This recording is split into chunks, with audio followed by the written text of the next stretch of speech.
এই বিপর্যয়কর অবস্থা এখানে দেখার জন্য এই প্রতিষ্ঠানটিকে যেভাবে আগুন জ্বলছে এটা কোনোভাবে গ্রহণযোগ্য না। আমি নিজে একজন ব্যবসায়ী, আমি পোশাক শিল্প ব্যবসা করি। 2003-এ আমি বিজিএমের প্রেসিডেন্টও ছিলাম। এই এলাকায় গাজী সাহেবের বিরুদ্ধে 8-এও আমি নির্বাচন করেছি, 18-তে নির্বাচন করেছি। উনি আমার প্রতিদ্বন্দ্বী ছিলেন, উনি আওয়ামী লীগ করতো, আমি বিএনপি করতাম। তার মানে এই না যে ওনার শিল্পের সাথে আমার কোনো বিরোধ আছে।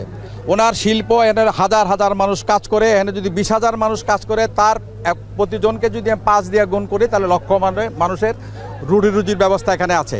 এই কারখানা তো আওয়ামী লীগ আর বিএনপির না, এই কারখানা রাষ্ট্রের গাজী সাহেব প্রতিষ্ঠা করছে। গাজী সাহেব তো আজকে এই কারখানা পুরো গেলে না খেয়ে থাকবে না, না খেয়ে থাকবে, কষ্ট পাবে। হাজার হাজার লক্ষ লক্ষ পরিবার মানুষ তারা আজকে খাইতে পারবে না, পড়তে পারবে না, বেতন পাবে না। এই অবর্ণনীয় কষ্ট, এই জন্য তো এই বিপ্লব হয় নাই। বিপ্লব হয়েছে এই দেশে একটা সংস্কারের জন্য, গণতান্ত্রিক শাসন ব্যবস্থা কায়েম করার জন্য, দেশে শান্তি প্রতিষ্ঠার জন্য। কিন্তু এইভাবে একটা শিল্প প্রতিষ্ঠান আগুন দিয়ে ধ্বংস করে এখানে তো শিল্পে কোনো শান্তি আনা যাবে না। উৎপাদন ব্যাহত হবে, অর্থনীতি ভঙ্গুর হবে, অর্থনীতি আরও খারাপ হবে। সুতরাং এই অগ্নিকাণ্ড আমি কোনোভাবেই সমর্থন করি না। গাজী সাহেব যদি অন্যায় করে থাকে, উনি গ্রেপ্তার হয়েছেন, দেশে আইন আছে, প্রচলিত আইনে ওনার বিচার হবে, উনি দোষী হলে ওনার সাজা হবে। কিন্তু ওনার কারখানা পুরে তো ওনাকে সাজা দেওয়ার কোনো দরকার নাই।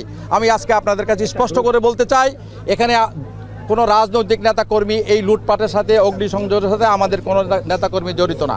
এখানে বহিরাগত কিছু লোক, যারা স্থানীয় প্রশাসনের কাছে আবেদন জানাবো, আপনারা এই লুটপাট অবিলম্বে বন্ধ করে যেটুকু এই কারখানা অবশিষ্ট আছে সেটুকু রক্ষা করা যায়।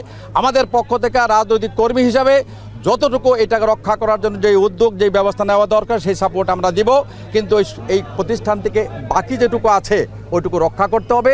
এই প্রতিষ্ঠানটি টিকে থাকুক, আমরা এটাই চাই।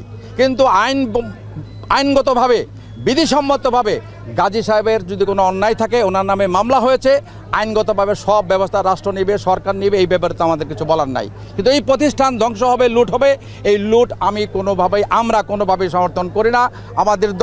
আমাদের দলের নেতা তারেক রহমান বলেছে কোনো প্রতিহিংসা নয়, প্রতিশোধ নয়, সমস্ত কিছু রক্ষা করতে হবে, এই দেশের অর্থনীতিকে রক্ষা করতে হবে। সেই কারণেই আমরা এই শিল্প রক্ষা করার জন্য আমরা এখানে এসেছি। আমাদের দলের কর্মীরা আমাদের সাথে আছে।